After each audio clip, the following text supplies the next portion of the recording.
أعوذ بالله من الشيطان الرجيم بسم الله الرحمن الرحيم والصلاة والسلام على أشرف المرسلين سيدنا Muhammad وعلى آله وصحبه أجمعين. Alors aujourd'hui nous allons parler d'un compagnon très important qui s'appelle Usayd ibn Hudayr. Alors ce compagnon-là, c'était un compagnon très important. Pourquoi? Parce que c'est lui qui va permettre d'éviter les conflits après la mort du prophète sallam, lorsque les Ansar, les Médinois vont vouloir mettre un successeur au prophète sallam. On va en reparler dans quelques petites secondes. Alors, donc il est descendant d'une lignée de notables. Son père donc s'appelle Hudayr el-Kataib et donc son père c'était le chef des Haus. Donc les Haus c'est une des deux tribus de Médine. À l'époque pré-islamique, cet homme, Usayd, était connu pour être un combattant féroce et une des personnalités les plus influentes de la péninsule arabique. En son honneur, un poète va réciter un jour quelques vers en disant en substance que si la mort pouvait redouter un être humain à cause de sa révérence, alors ce serait Hudayr. Ah, pardon, là on parle de son père, excusez-moi. Son père était un combattant féroce et redouté dans toute la péninsule arabique. Alors Usayd va hériter non seulement de la place de son père, mais aussi de son courage et de sa générosité. Avant sa conversion à l'islam, il était déjà considéré comme un des chefs de Médine et un des notables arabes. Après sa conversion à l'islam, Usayd va réussir à atteindre le sommet de sa gloire et de la noblesse. Et pourquoi? Parce qu'il va se convertir très tôt à l'islam et du coup il va faire partie de ceux qui vont décider de soutenir le prophète Mohammed sallallahu alayhi wa sallam lors du pacte d'Al-Aqaba. On rapporte par ailleurs qu'il était un des meilleurs archers de son époque. Alors sa conversion à l'islam va être rapide, décisive et illustre. Il va embrasser l'islam suite, vous savez, à l'envoi de Mus'ab ibn Umayr à Médine lors du premier serment d'Al-Aqaba. 12 Médinois vont venir prêter allégeance au prophète sallam et donc le prophète sallam va envoyer Mus'ab avec eux à Médine afin qu'il leur apprenne l'islam. Et donc, lorsque Mus'ab va être à Médine, eh bien, Usayd va pouvoir entendre. Alors, celui-ci devait enseigner, donc Mus'ab expliquer l'islam aux musulmans de la cité de Médine qui avaient prêté allégeance au prophète. Il devait aussi inviter les non-musulmans de Médine à embrasser l'islam. À cette époque, les deux plus grands notables des Haus étaient Usayd ibn Hudayr, donc notre compagnon d'aujourd'hui, et aussi Saad ibn Mu'ad. Tous deux se concertèrent alors au sujet de cet étranger, Mécois, qui s'attelait à détourner les Médinois de leur religion en les incitant à embrasser l'islam, religion dont ils n'avaient jamais entendu parler. Alors, Saad ibn Mu'ad, on en a déjà parlé. Alors donc Saad, il va dire à Usayd, va donc rendre visite à cet homme et mets-le en garde. Usayd va prendre alors sa lance et il va se rendre à l'endroit où se trouvait Mus'ab. Ce dernier était l'hôte de Asad ibn Zurara. Donc Mus'ab il dormait chez Asad ibn Zurara, l'un des notables de Médine qui lui avait embrassé l'islam. Alors quand Usayd va arriver, il va trouver Mus'ab en train de parler devant un auditoire très attentif à son discours, invitant à la religion de Dieu. Ils vont tous être surpris en voyant Usayd arriver, d'autant plus qu'il était visiblement très en colère. Mus'ab va lui dire alors « Voudrais-tu prendre place et écouter mes propos? Si tu es satisfait, alors tu acceptes de nous suivre.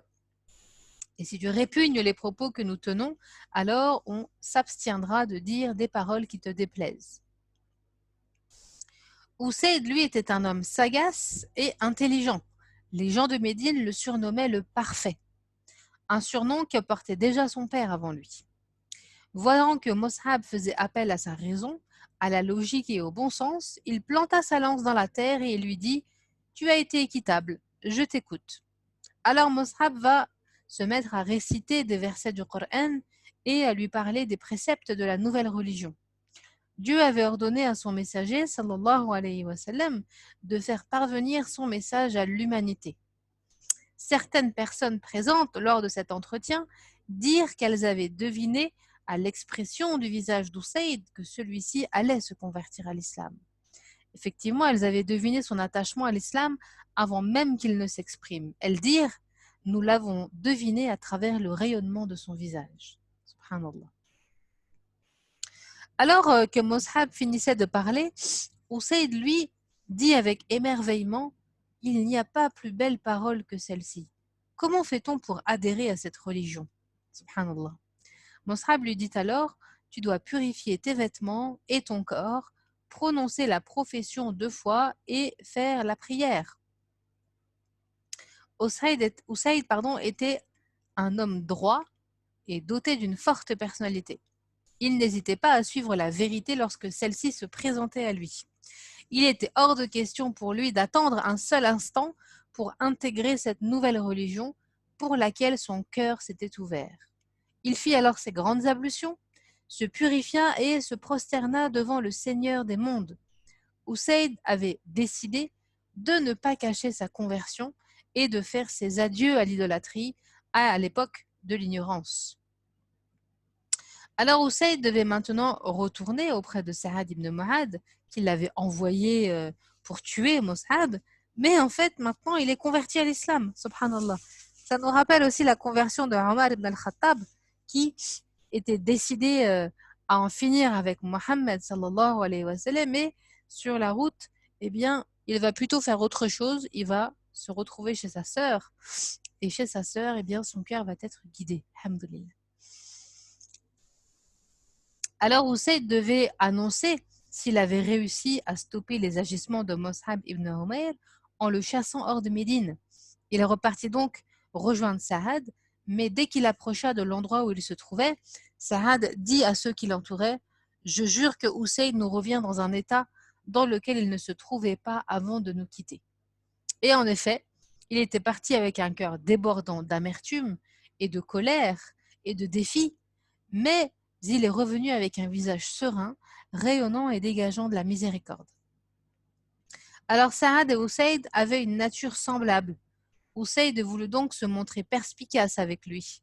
Il savait que Sa'ad avait un bon fond, une grande intelligence et une sagacité hors du commun. Il savait qu'il avait juste à écouter la parole de Dieu, parfaitement psalmodiée par Mus'hab, pour se convertir à l'islam. Par contre, s'il lui disait « Je me suis converti à l'islam et tu dois à ton tour te convertir », alors les conséquences seraient imprévisibles.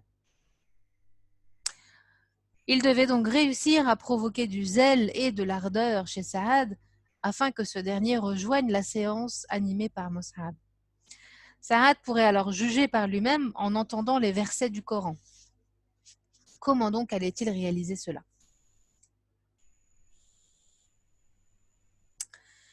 Alors, comme nous l'avons déjà mentionné, Mus'hab était logé chez As'ad ibn Zurara, et ce As'ad ibn Zurara est le cousin de Sa'ad ibn Mu'adh. Alors Usayd va dire à Sa'ad: « On m'a informé que les Bani Haritha sont sortis de leur demeure pour tuer ton cousin. Ils savent pourtant bien que c'est ton cousin. » Sous l'effet de la colère et de la passion tribale, Sa'ad prit sa lance et va se rendre immédiatement auprès de As'ad et de Mus'hab. En arrivant près d'eux, il constata qu'il n'y avait ni vacarme, ni débat en préparation d'un combat. Les gens étaient sereinement assis autour de Mus'hab qui lui récitait des passages du Coran. À ce moment-là, Sa'ad comprit le subterfuge de Usayd, qui l'avait poussé à venir à cette séance pour écouter les paroles de Mus'hab ibn Umayr radiyallahu anhu.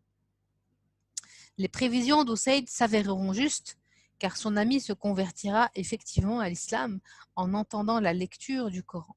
Sa'ad aura ainsi l'honneur de faire partie des premiers Médinois à se convertir à l'islam. Subhanallah. Alors Usayd était un fervent croyant.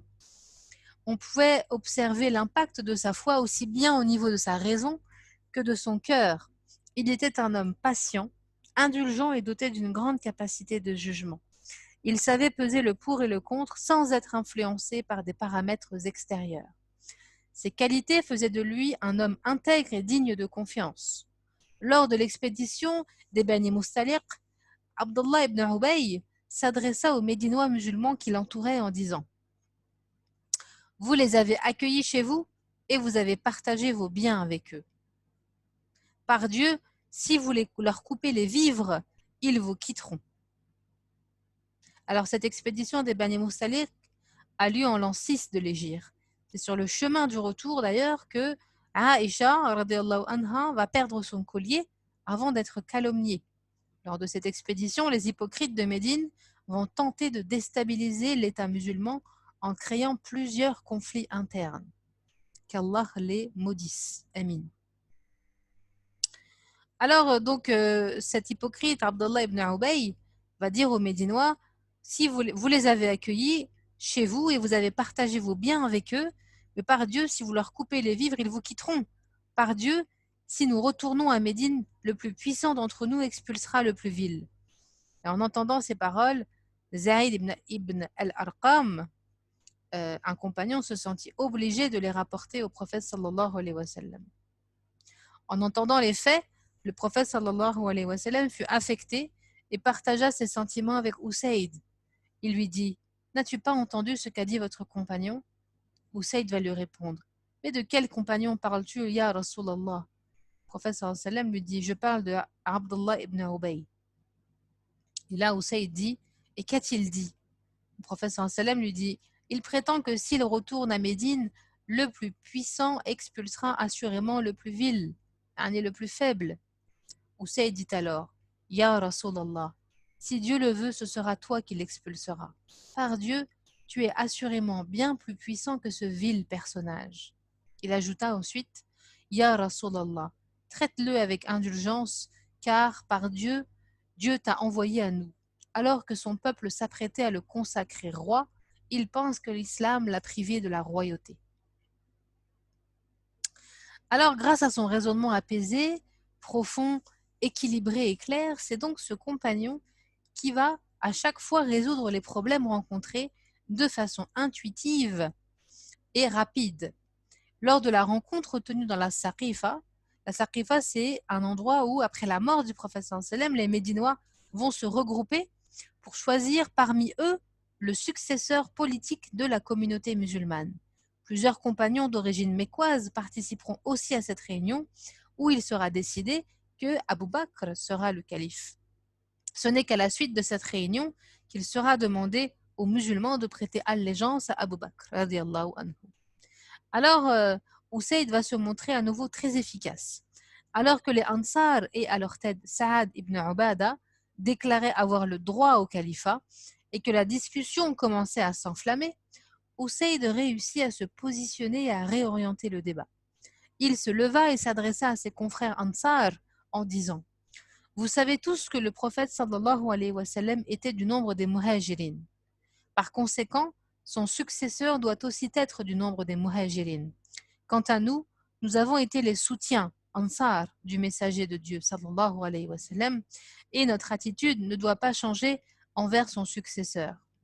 Ces mots d'Usayd venaient de délivrer et apaiser les tensions des musulmans présents. Et donc, Usayd ibn Hudayr consacra toute sa vie à la dévotion. Cet homme pieux va servir la cause de Dieu avec ses biens et au détriment de sa santé. Il avait pour principe cette recommandation du prophète Mohammed sallallahu alayhi wa sallam qui disait au Ansar un jour: patientez jusqu'à ce que vous me rejoigniez près du bassin. Le bassin, ici on parle du bassin d'Al-Kawthar, c'est un bassin au paradis qui est alimenté par la rivière de Kawthar. Les croyants rencontreront le prophète sallallahu alayhi wa sallam près de ce bassin et auront l'occasion de boire de son eau. On rapporte que quiconque en boit une gorgée ne connaîtra plus jamais la soif. Subhanallah. Grâce à toutes ces qualités, il était aimé et respecté d'Abu Bakr, de Omar et de tous les compagnons. Usayd. Et enfin, l'auteur termine en disant que la récitation du Coran de Usayd était particulièrement appréciée aussi par les compagnons. Pour rien au monde, il ne ratait l'occasion de l'écouter, de psalmodier les versets du livre de Dieu. On rapporte même que le prophète sallallahu alayhi wa sallam avait affirmé une nuit, les anges s'étaient rapprochés de notre héros pour écouter sa somptueuse lecture. Masha'Allah. Alors ce compagnon va décéder au mois de Sha'ban en l'an 20 de l'Hégire. Le prince des croyants, Omar ibn al-Khattab, radiallahu anhu, va porter lui-même son cercueil. Il fut ensuite enterré dans le cimetière d'Al-Baqi' à Médine. Les croyants se remémoraient son souvenir en se rappelant les propos du prophète Mohammed sallallahu alayhi wa sallam à son égard, qui disait « Quel homme merveilleux ce Usayd ibn Hudayr, radiallahu anhu ». Barakallahu fikum pour votre écoute.